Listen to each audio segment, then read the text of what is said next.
Just a quick question, guys. I've just watched how they've dealt with this arrest here.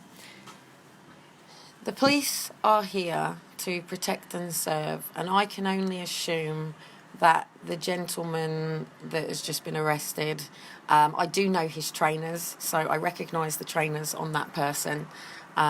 Chances are he's probably, I'll probably know what he's up to. He's probably just dealing a bit of weed.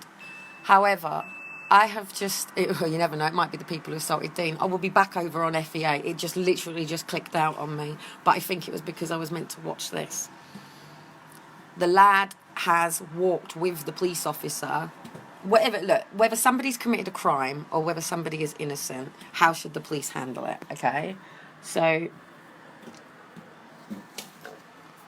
let me just chilling like this a minute, okay? I don't want to be violating anybody's private life. That man who has been arrested has every right whatsoever for nobody to know what's going on. As public as they have just made it, holding him onto the bonnet of the car a minute ago. My camera just clicked out by mistake. It wasn't meant to. I was over on FEA, and literally I was like fucking fuming. And then literally I've just seen this lad have to deal with having his head put down on the bonnet. Now, I have to say, one of the police officers showed great training in how he was holding this gentleman. He had him completely in a lock, that if he had resisted or changed.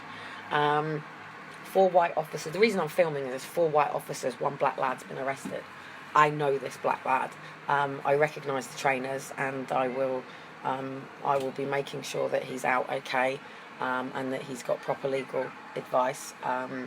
I know that he's not doing anything. He's not stabbing anybody. He's not murdering anybody. He's not a paedophile. He's not a rapist. I can't even actually just hazard a guess on what the arrest has been.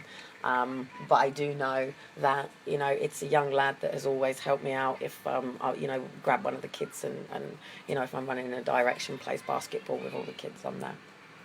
So I see him around. He's had his hood up. He's kept his hood up. Now, the reason that he's kept his hood up is because there will be shame in being arrested.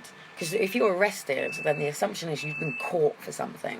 Be it shoplifting, robbing somebody, mugging somebody, raping somebody, murdering somebody, any form of crime, theft crime, online crime. What I want to see is social workers in the back of them wagons and police officers.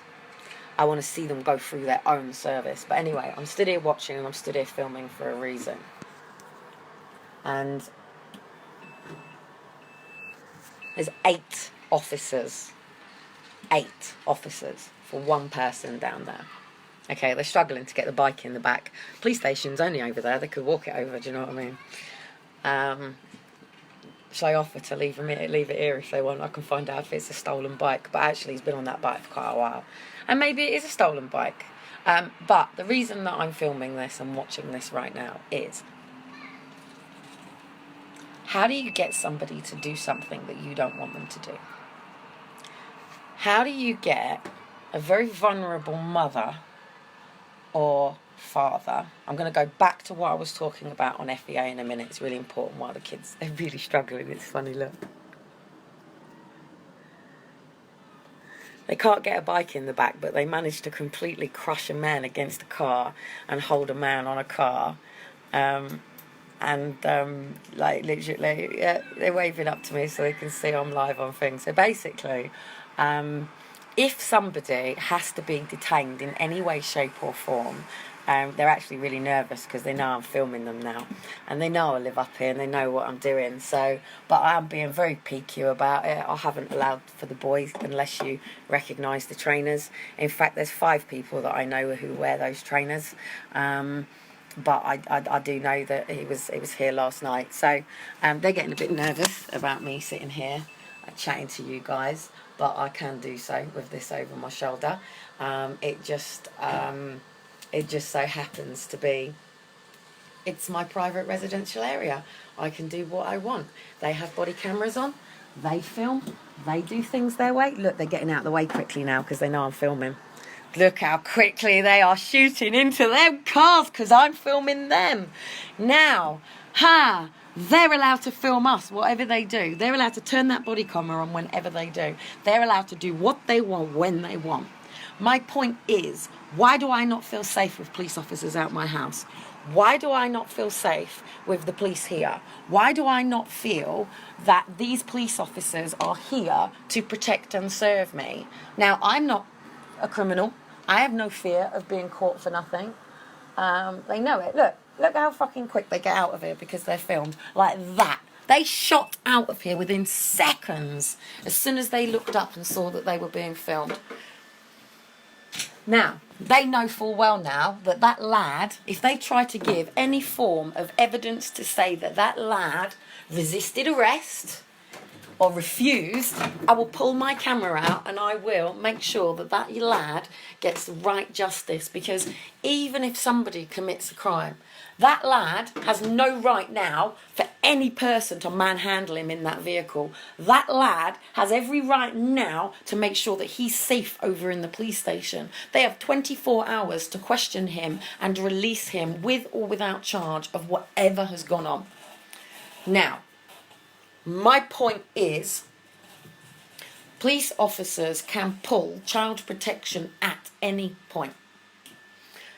How do you know that that lad that's just been arrested hasn't just fallen out with his neighbour and they've gone, oh, do you know what? He borrowed my bike. No, he stole my bike. But that lad might have borrowed his bike, but they've had a falling out because they didn't get back in time. And people use the police all the time. My point is, why do we not feel safe around our police? They are meant to be here to protect and serve, but they're not. They're here because they protect the crown. So they protect anything to do with the crown, and then obviously they have local policing issues. I'm not saying that the police don't do great jobs. If I was robbed right now, the only person that I could call would be a solicitor or my insurance company. Chances are I'm better off calling my insurance company because the chances of the police picking them up. Could be a little robber out there. Could be in and out, breaking out of homes. We don't know. We can't assume. But what I was just talking about over on FEA was about the draconian gagging orders. That lad who's just been arrested has every right to come home here and say to all these people why he was arrested, if he chooses to. He has every right to come out here and go and speak to a solicitor, to go and get legal advice. He'll probably be given one at the prison, the police station. He has every right to repent, so to say. So he has every right to speak out what he's done, say sorry, forgive, and be pardoned. That's what a court is about. A court is about being pardoned for something that you've done. That lad is going to be taken to the magistrates. That lad is going to be taken to the criminal courts, where he will be in front of a jury and either charged or not. That's if it's criminal. Magistrates don't have, Crown Court has jury, criminal doesn't. So he will go through those processes to decide whether or not it's going to go to next levels, blah, blah, blah, blah, blah. Now, what I'm wondering is, and I was just saying over on FEA, so you'd have to go over onto my FEA to catch up with what I was saying, and as long as the kids stay asleep, I'm going to come back and finish it, because I have a feeling that I was meant to do this, and it's why I just got cut off on FEA when I did, so I will come back in a minute. Now, prime example is David Jenkins. Now, he's here, so he can correct me if I say anything wrong. Because of previous removals, David and his partner chose to have a home birth. They had their baby at home, and mother was giving birth at home. Their fear was, if they went into a hospital, they were in a powerless situation, because you can be prevented from leaving the hospital. And as we know, parents who give birth, mothers who give birth, very, very, very quickly, if the father is not married to the mother, he has no rights whatsoever in this country until he puts his name on that birth certificate. And if he does put that name on his birth certificate, he's just signed his child over to as property of the state. That is what it does. So the father's role is to protect the mother and the baby. That is what a father is. A father is a provider and a protector. That is his role. That is what the God Lord given gave us men for, to be providers and protectors, and women were to be here to love and nurture the babies. Just to explain, I've just been over onto FEA to do a live. I got cut off unexpectedly. There's just been an arrest outside my window. I've filmed what's been going on, and I'm now discussing and talking about the intervention from the services when this line crosses between our lives, their job, and for them to fulfil their job, and also when fraudulent statements are made. And also, I'm just talking about David Jenkins' situation of when armed guards had to come in, like literally gun-patrolled people kicked his freaking door in to take his baby. And David can post it here. I think he's even got a video of it. David will correct me if I say anything that is not true. I've had many conversations with David. David says something very powerful to me. Says that David Jenkins, who ran Stolen Children of the UK, and we're working in collaboration with Faces of Forced Adoption. David had already previously had children taken. To some people in this world, it is just the next step. It's just certain people are within this system, and it just keeps going around and around and around. But anyway, when we were down at Scott, they had another baby. People can turn around and say, look, if you've already had children removed, why would you try for another baby?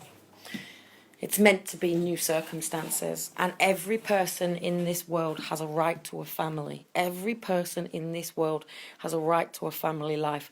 Every person in this world has a right to bring a child into this world. But as I've said, it's the parent's responsibility and duty to raise and nurture this child. Now, as I was saying out there, and as I keep repeating, if a parent has caused significant harm to a child, therefore, them parents should be arrested on the spot. If a child protection order has been issued, those parents should be removed on the spot. Then social services come in. Then where the child is going to go, who is going to look after the child, who's going to support the child during that time. Is there going to need to be some form of safeguarding? Blah, blah, blah, blah, blah, blah, blah.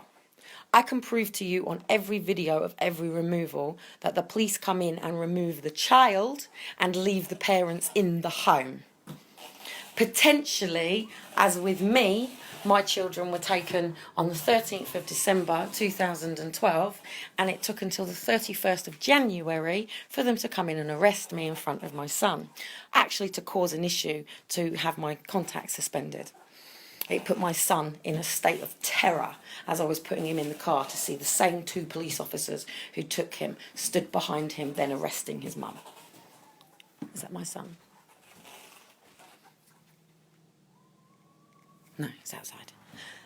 So, basically, if a person has... Now, it's going to happen a lot at the moment. So, take people going through universal credits or people who are going through this. I will never cross over to shoplifting. You will never catch me shoplifting.